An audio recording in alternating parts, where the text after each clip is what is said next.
You're gonna take a dirt nap.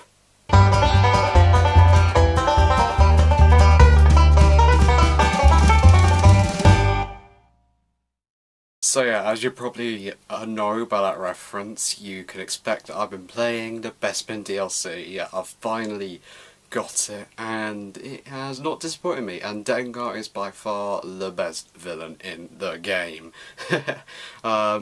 Yeah, I didn't expect much when I heard Dengar was going to be the next villain, but seriously, he is so good. Thing is though, he's only good in the hands of players that are good.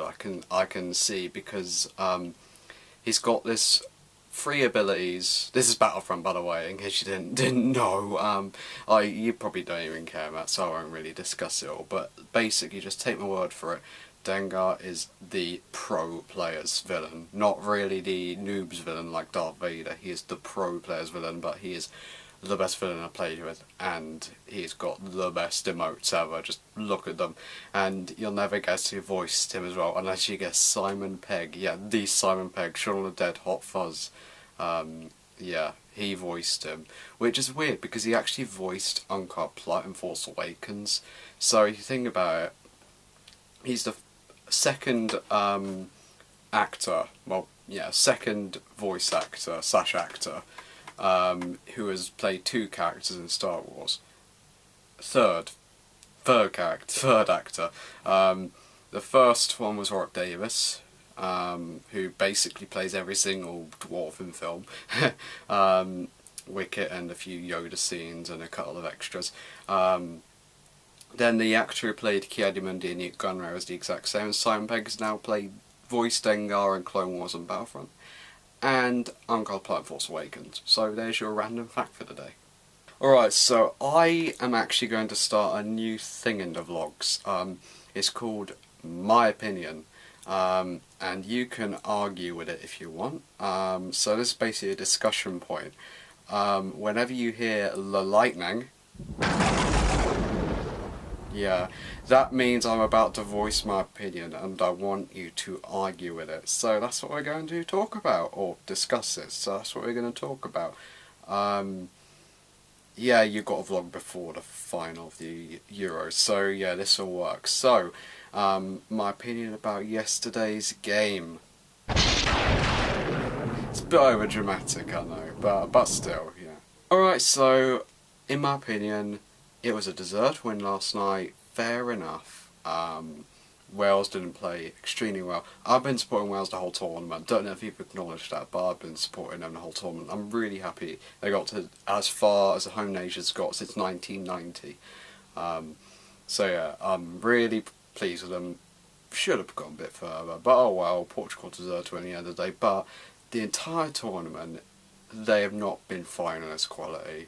Like, until this game, 3 draws in the group stages, BS extra time win against Croatia, very good team, and a penalty win against Poland. I mean, they are going to get hammered in the final. What do you think, Matt? Are they going to get hammered in the final, or are they going to get hammered in the final? I mean, their play style's horrific. They can't win. Surely they can't win against Germany or France, who are currently winning. Under Slovakia and France and Germany playing. France currently winning 1-0. Don't know what the end result's going to be. They're not going to win Portugal. Just saying. That's not being a bad loser, it's just being truthful. So the next point of discussion is a continuation of that Keemstar thing I was talking about last week. Oh my god. Probably the dumbest thing you could do. Alright, Matt, imagine you're being hated by pretty much 3/4 of the YouTube population, maybe even 9/10, maybe even 95% of the YouTube population. Okay, that's 95% of the YouTube population hates you. Okay, you're getting hate mail all the time. What would you do? Would you discuss it in a calm manner, saying, I can accept the hate and I'm going to put out better content? You don't do that, just put out better content. Or would you rage against everyone, make up false cover-ups, false scapegoats for people have obviously exposed you for being the crook you are, and just make a rage-fueled video about the fact you're tired of the hate when you're freaking muscly. What would you do out of those three options? Well, Keemstar did the third one, which is the worst one by far. Like, that's not going to help him, raging at people saying, I shouldn't get all this hate, I'm a good guy. Newsflash, Keemstar, no, you're not a good guy. You are the biggest twat in all of YouTube. That's all I've got to say. Like, making a racial video using false scapegoats, it just won't work, mate. You're screwed. Just get off YouTube and, like, get a job in, like, Walmart or something. You'll be good carrying all those cages and stuff. And basically, while you're at it, can police please go to your house and get everything camera and related, because you don't deserve anything YouTube related. So yeah, please can, and Anonymous, can you please, and Poodle, whatever, Poodle Corp, is that your name? Please hack Drama Alert, please. You hacked Leafy the other day, I'm happy with that. And he deserved it, but could you hack Keemstar, please? Just a little favour, Poodle Corp. Thank you very much. Anyway, movie review time. And because the Euros I've not watched any, so I'm going to be left in an old situation of early last year in which I am basically screwed for a movie to review. However, I didn't watch a movie, but I watched a series. A mini-series. It's basically the length of a longer movie, 2 hours 45 minutes, and it is of a movie I've already reviewed, and it is of a movie that's in my top 10 list. Yeah, it actually was done 17 years before this movie, and it is The Chronicles of Narnia, Lion, the Witch and the Wardrobe TV miniseries, 1988. I never knew it existed until the other day, and I am going to talk about it and review it because I've got nothing else to review. Well, I've got many movies I can review, but I'm just reviewing this because it is laughable. I think that's kind of a spoiler, so I've basically already discussed the story in my Narnia review from last year. I love the movie, and yeah, they don't really change anything plot-wise. They just explain a few things a bit more because I got a bit more time. So let's just go jump right into the characters. So, the children are a lot younger in this one than in the 2005 one. Lucy's about the same age, but they changed Edmund from about the age of 14 to about 9, maybe even 8. They changed Susan from the age of about 16 to about 10, and they changed Peter from about 18 to 12. Now, just a little heads up, if you don't remember the movie, by the end of it, Peter was leading a war army, okay? He was leading a war army, he held off against the most evil person in all the land. A 12-year-old wouldn't do that, so suspension of disbelief's already lost. Age of the kids, just completely out of the window, just awful. And by the way, their acting as well is not as good as the 2005 version. I mean, you do feel a little bit more of a Lucy in my opinion, because he does kind of emote a bit more for a voice, but yeah, other than that, they're all not as good as their 2005 counterparts. The White Witch. Okay, Tilda Swinton played the White Witch perfectly in 2005 one, just subtle, manipulative, but when she really wanted to be, she could flare up, but never to the point of being over the top. This White Witch, over the top is pretty much the only way I could describe her. You should watch, it's on YouTube, just if you want to laugh, just watch the scene of the White Witch in. Not a single one did make me crack up, and that isn't because I was laughing at how scared I was laughing because of how bad the acting is. I can't demonstrate it, but she was just screaming at the top of her voice, and arms like that, and yeah, and the acting was pretty bad. To be honest, the rest of them were okay. I suppose Mrs. Thomas is pretty much the exact same as the 2005 version. I think Dawn French and Ray Winston lend so much more to the Beavers in the 2005 one than this one. Which leads us on to the effects, which is something you probably worried about. As soon as you heard it came out in 1988, you're worried about the effects. And let me tell you, they didn't disappoint in how bad they are. The settings are very confined. The house at the beginning, it's sort of the same as the movie. Pretty much the exact same kind of mansion of the time. As soon as they enter Narnia though, it's just like they had about 100 square metres of forest and they just recycled that for the entirety of it. They had one weekend in which it snows, they had to get all the scenes rushed then. They had a very short, when there were no fields to find a battle, and it was just all in that forest. And yeah, settings, I suppose they're okay for what they had, but there was no grand scale of it, unlike the movie. And then the creatures. My god, do they look horrible. They are not to scale with, they are actually people in costume. And by the way, just a little reminder for those of you who don't know, a beaver is typically about that big, that long, yeah, about that big I'd say. Well, imagine if it's a fully grown adult in a costume running about as a beaver. Yeah, pretty much that's what it is.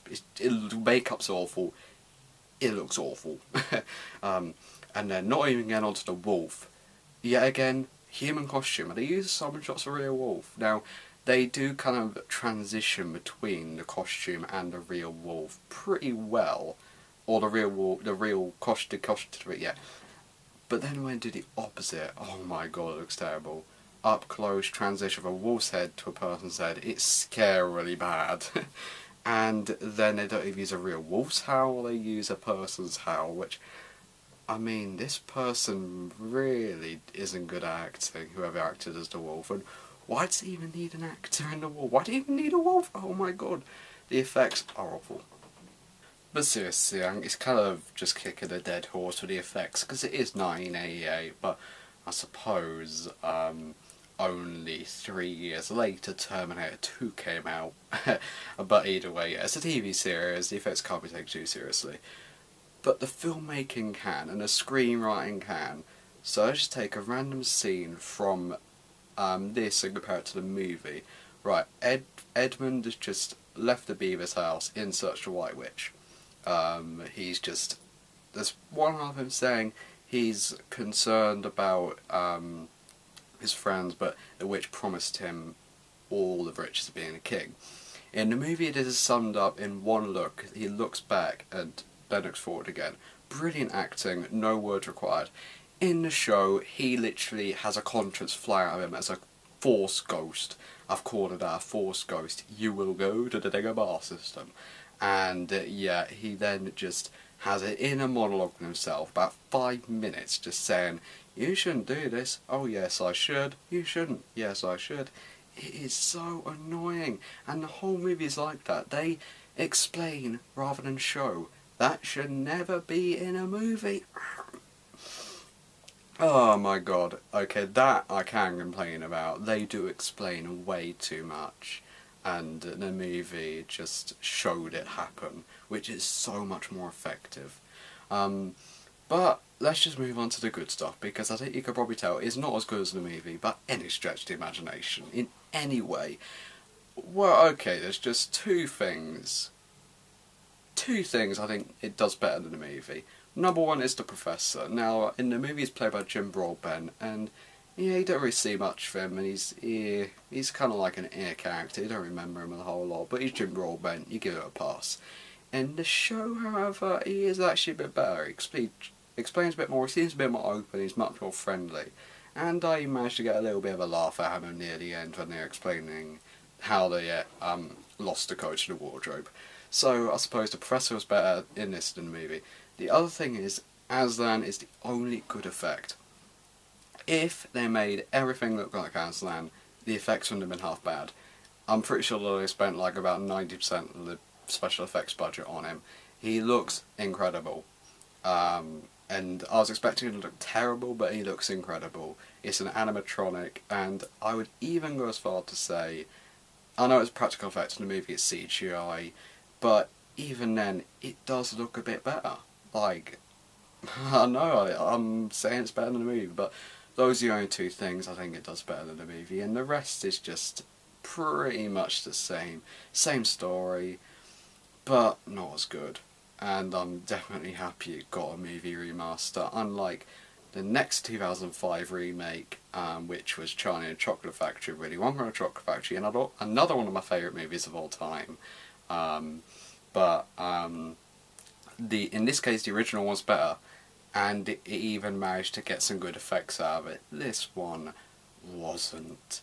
It is only watchable with plenty of shots of vodka. So that was a really random review. I kind of just went on a tangent then, but yeah, next week I promise will be an actual movie. I'm sorry about the last few weeks, not have a real movie, but either way, that pretty much it for the vlog.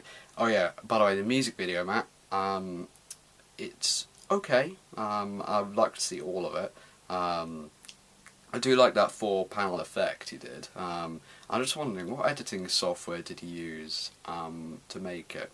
But yeah, that is it for the vlog. Thanks for watching, and I'll see you on Saturday.